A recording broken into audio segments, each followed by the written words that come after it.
Well, go on, traders. Yeah, the traders here again. All right, so we have gotten through the weekend with Mullen. I was scouring the news just to see if I could find anything for you guys. Didn't want to just bring you a video just to for the sake of bringing you a video, but lots have happened since Friday, guys. So if you take a look at my screen, as you can see, I have this 5,000 share order on my screen. I'm going to explain exactly what happened to me on Friday. But before I do that, let me just share with you some stuff I came across on the just yesterday actually. So let me just jump to my Explorer here. So I signed up with this Twitter account. Sign up on the Twitter account.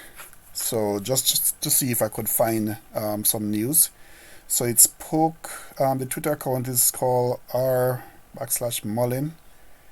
I'm not sure how legitimate this is, but at least some news is better than no news. So on this Twitter account, they had this person that posted something on it. So this guy is called Joel T317.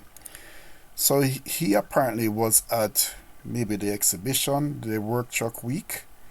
So he had some good stuff to say about Mullen, but if you look below that,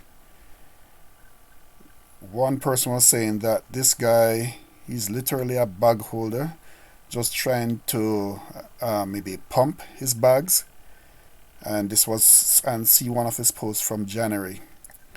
So one of his posts from January was speaking, it was all bullish on the stock, but I won't go into that. I'm just gonna focus on what he said coming out of the exhibition. As I said, guys, this is just, I don't know how true this information is, but I'm just bringing it to you as I see it. So I had expanded it here. So it says that's Joel T317 was saying, I was very impressed with both teams. Both companies had very professional displays. However, what I was more impressed with was the knowledge of the employees and the vehicles that accompanied their display.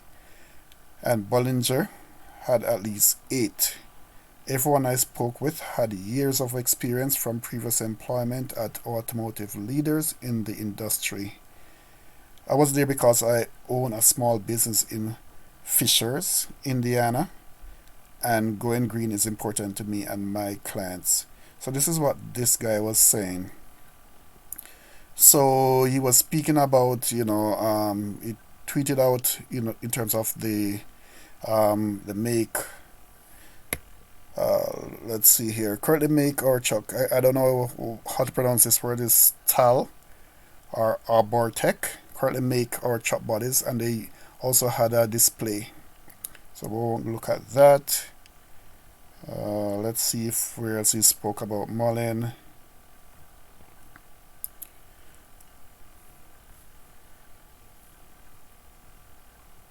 So he says here, however, the biggest thing I heard is all of the big name manufacturers are leaving the Class 1 space, which puts Mullen at the front.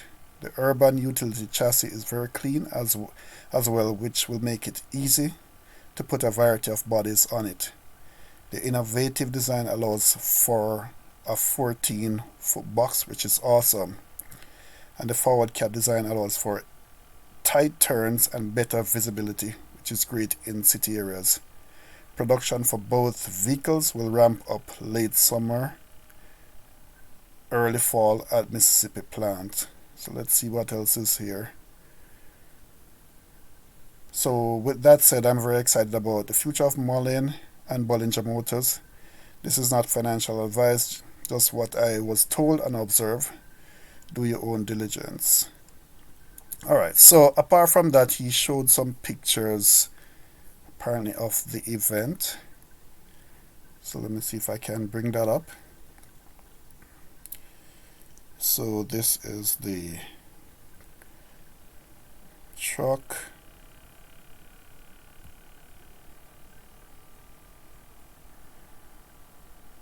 And that's a cargo van, a class 1 cargo van.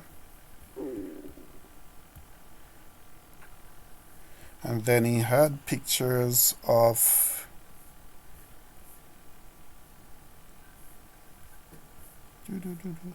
whoops. This is Bollinger Motors, their vehicle.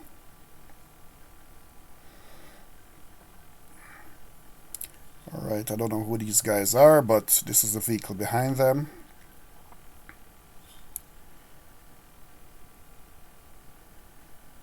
And this is the vehicle with the trunk, with the bonnet open. Okay. Alright, so this is kind of the information I got on the weekend, guys. So I don't know how true it is, but it's something that you can check out for yourself.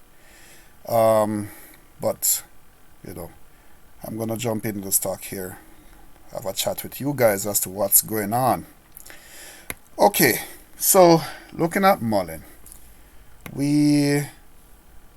I was hoping that, yes, it would hold the support at the 20. This was back a couple of days ago. I remember I said that we need Muln to hold the support at the all-time low, which is at it was at around 1790 plus, I call it 18, which was the all-time low. Let me zoom out a little bit.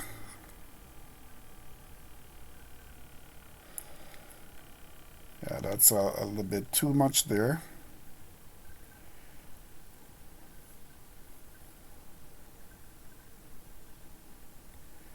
Alright, so let me just make this a little bit. Yep. I got too many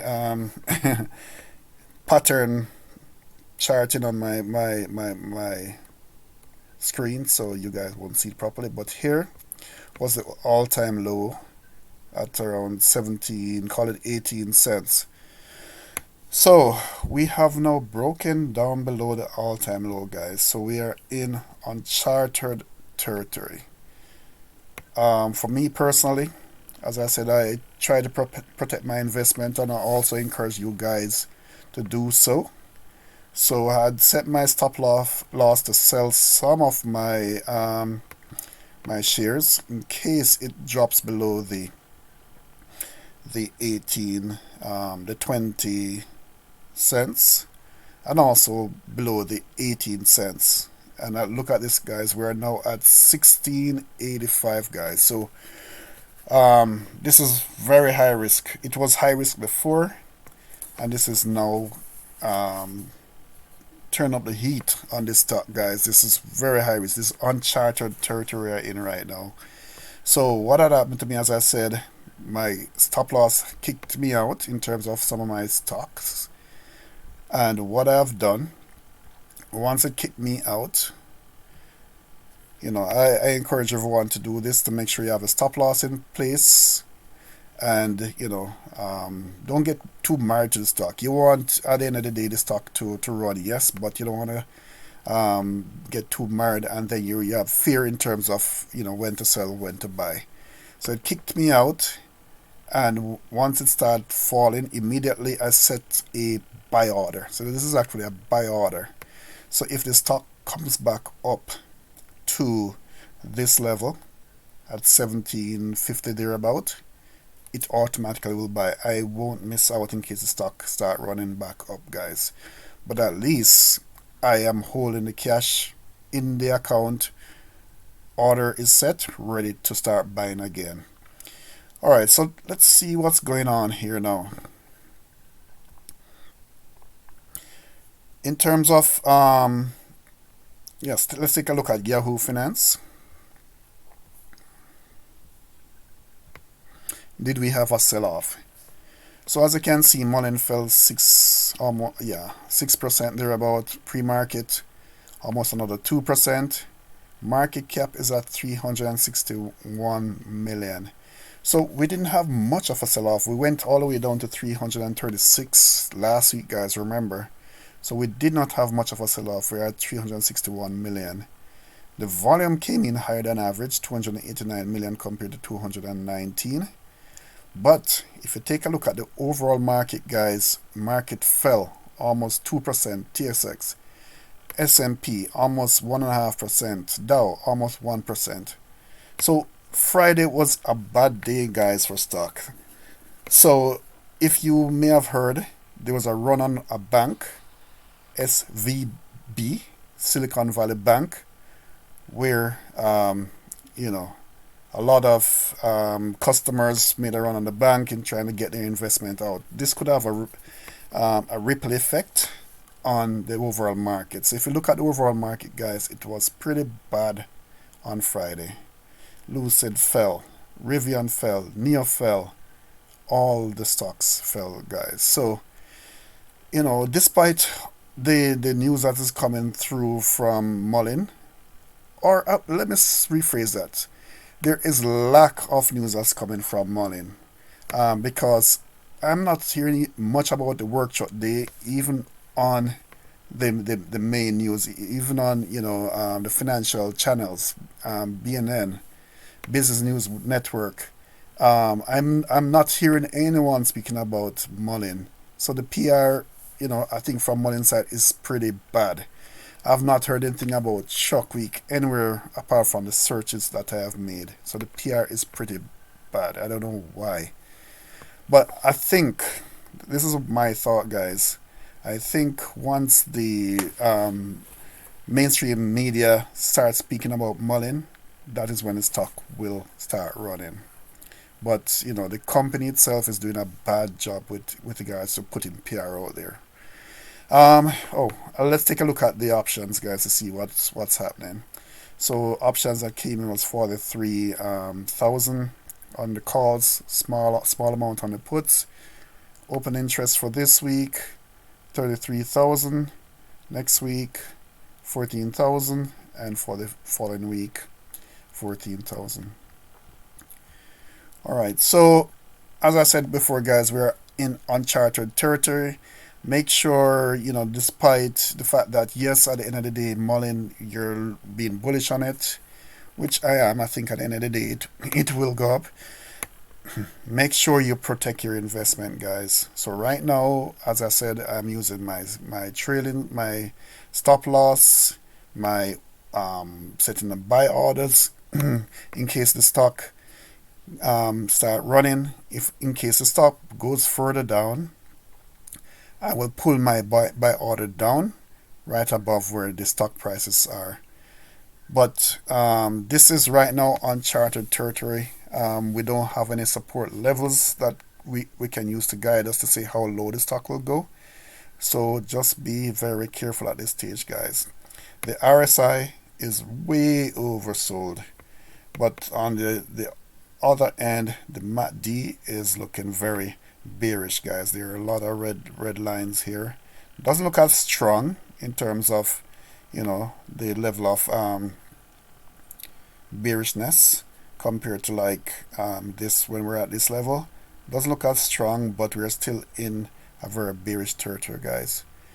All right, so this is kind of what I have for you for today, but I'm sorry the video is so long, but I had to give you as much information as possible, guys. So just be careful, as I said.